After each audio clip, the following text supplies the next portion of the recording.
When it comes to surviving in the workplace, I was a puppet, and the workplace held the strings. Here's how to skip what I had to learn the hard way. The larger the organization, the more incompetent people hide in it. Bigger companies, especially those with thousands of employees, have such a granular division of labor and are so removed from the day-to-day needs around their company's product or service. Incompetent people, lazy people, and checked-out people can find a blind spot to hide in the organization. Sometimes you'll discover where they're hiding when you have to work with a new department. Ironically, their role doesn't impact the company's bottom line, so they don't create enough pain in the company or department to be noticed. People just come to accept that it's easier to just nod at them and navigate past them to get your job done. And when everyone in the company is doing that at the same time, is why they get to stay. Be a can-do person, not a yes person. For your career, you want to be James or Jane Bond to the company, the person they go to when they want to make sure important things get solved. That's different from being a company workhorse. A can-do person is when the company values what you can do and solve, rather than your ability to just produce a lot, and as a result, get taken for granted. People are invisible in a company because they don't do something unique to stand out. Be a brand. A brand is what you develop when a person, product, or company accumulates enough experiences and memories with an audience to the point that the audience develops a visceral shorthand when it comes to understanding it or them. With that easily shareable shorthand, you don't have to reintroduce yourself every time you meet someone new. Often your reputation will then spread around faster than you can meet people. For example, you may not have an Apple product, but still think of Apple as cool, elegant, expensive. That's brand, a reputation that goes beyond just the people who actually know you.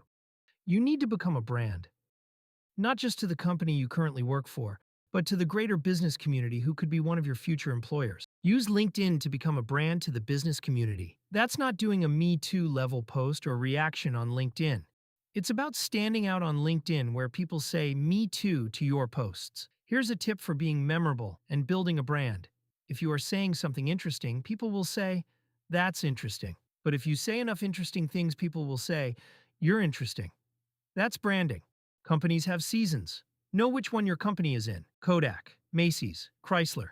Examples of companies that were once small businesses, then behemoths, then declining, then dying or disappearing.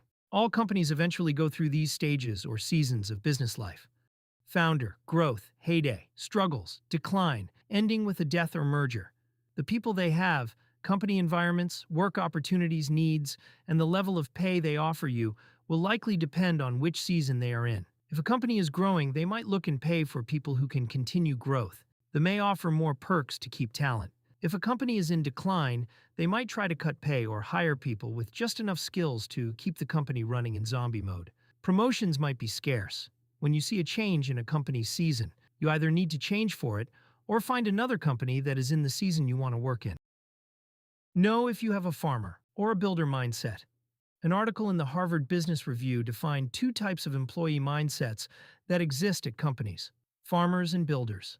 A farmer is a person with the desire, mindset, and skill to manage or optimize an existing function or discipline within the company. Think of a person employed to improve the company's shipping process or raising organic traffic to the existing website. Their work is about a continuous loop of optimization and productivity harvesting for the company. Some people love doing this. Meanwhile, builders are built for and more excited about taking on completely new challenges or building new things. It could be identifying and integrating new technology or building a new department, essentially building something that wasn't there before. When that's done, a builder quickly becomes bored. Most people are one or the other. It's important to understand which role brings you joy. Knowing your type will help you understand if you fit at a company, because you'll be frustrated if you are at a company doing the opposite role. Treat working at a company like buying a stock.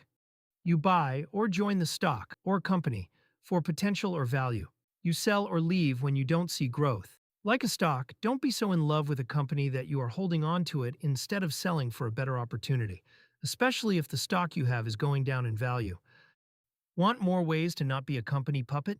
Please hit like and subscribe for more ways to learn, thrive, survive, and save for a life beyond work.